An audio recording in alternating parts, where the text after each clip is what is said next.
All right, we're going to talk about Streamlabs OBS today and the filters that you can apply to the microphone so that you can drown out all that background noise, and a couple of changes that you can make that might make yourself sound just a little bit clearer. All right, let's jump right into it. First thing we want to start off with is right here at the volume bar.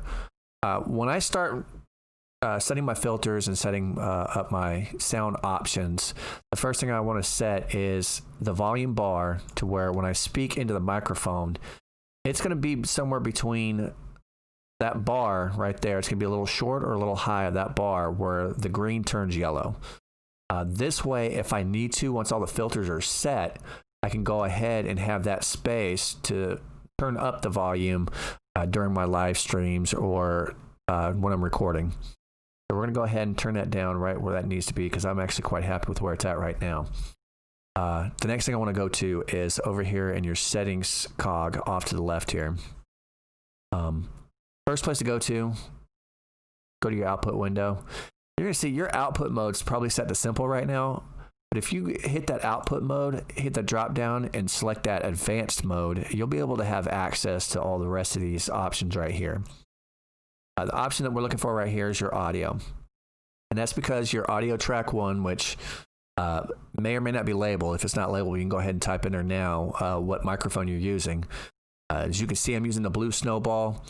Not really an expensive USB microphone. Actually, it's probably the cheapest USB microphone that I could find at Walmart. But as you can see, it works just as well. The audio bit rate, however, is probably set to 160. I'd go ahead and crank that up to 320. It's not going to give you a major change, but it will give you a subtle change to make you a little bit clearer. Next thing you want to go to is in your audio and change your sample rate from 44.1 to 48. That's all we need to do right there in that window. So go ahead and hit done. And you can go ahead and move over here to the cog window for your microphone or your Blue Snowball, or excuse me, for your microphone. Go ahead and open that up and you can click in filters, and this is where we'll get started right here. First one I like to get into is your noise gate. The noise gate, what it does is it sets a threshold to where it'll only open up the microphone once it passes that threshold, but anything that doesn't pass the second threshold, it will not open the microphone for.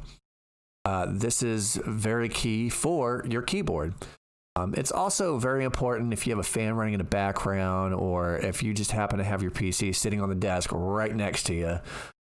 It won't pick that sound up unless you're talking into the microphone.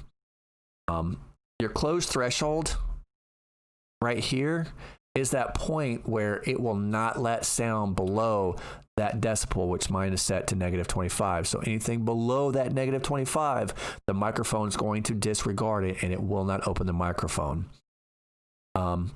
Anything between that 25 decibels and that 15 decibels, it will open up that microphone, which is where I'm speaking at. The best way for you to find your best setting, because this setting right here may not work for you, is you want to talk into your microphone. You want to turn your open threshold all the way down, and you want to leave your closed threshold to about 25. And you want to run your open threshold all the way up until you start getting picked up on your microphone. I'd probably add about another 2 to 3 more decibel once you start getting picked up on the microphone. And in your closed threshold, you want to leave that probably about a 5 to a 10 decibel difference between your open and your closed. So your closed should be further down on that negative. Your attack time is the milliseconds. How long do you want that microphone to wait before it applies these settings? As you can see, mine is set to 1 millisecond. I want it to hit it right away. That hold time, 200 milliseconds, and your release time at 150 milliseconds.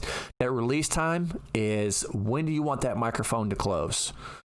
Once you stop talking, do you want that microphone to continue to look for sound 150 seconds, any sound at 150 milliseconds after you've done or after you're done talking in the microphone or hitting that threshold in the microphone?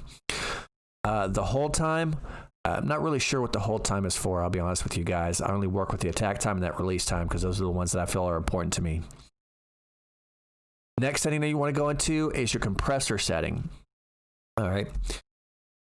Your compressor setting is, it helps kind of keep that sound wave compressed by installing basically an upper bar and a lower bar. It's kind of like the noise gate, but the noise gate, if you think about it, is that left and right on the decibels. Your threshold is that upper and bottom.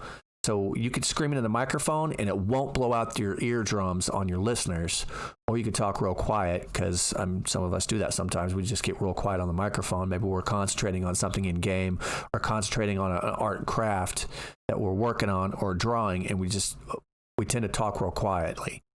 It compresses that sound wave so it still comes across almost the same all the way through your speech or through your stream. The best way to set this is your ratio.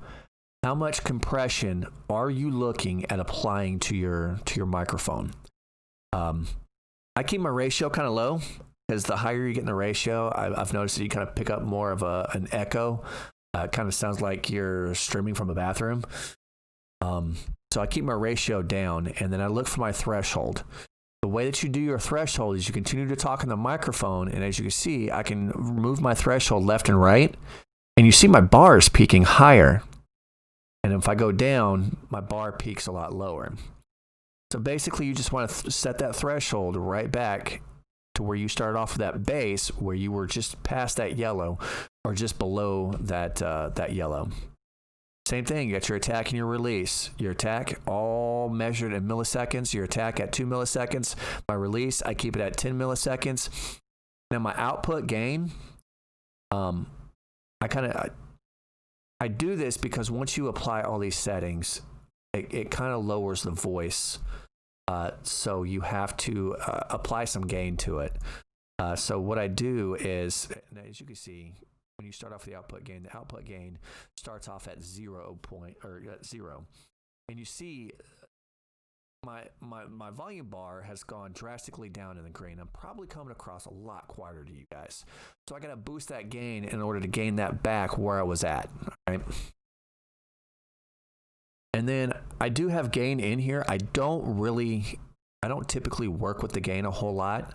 I just keep it up here in case I run into issues with people saying that I'm not coming across very clearly. That way I can kind of tweak the gain a little bit. But if you mess with your gain, you'll have to go back in here and you'll have to readjust your noise gate. Because every time you boost that gain, you'll have to find out how it changed your bar over here for your decibels, and you'll have to readjust your noise gate to account for those decibels. And that's pretty much it, guys. As you can see, just a little $60 USB mic. It sounds good. Not picking up a whole lot of background sound, not picking up the mouse clicks, not picking up the computer in the background. And that's it. Happy streaming.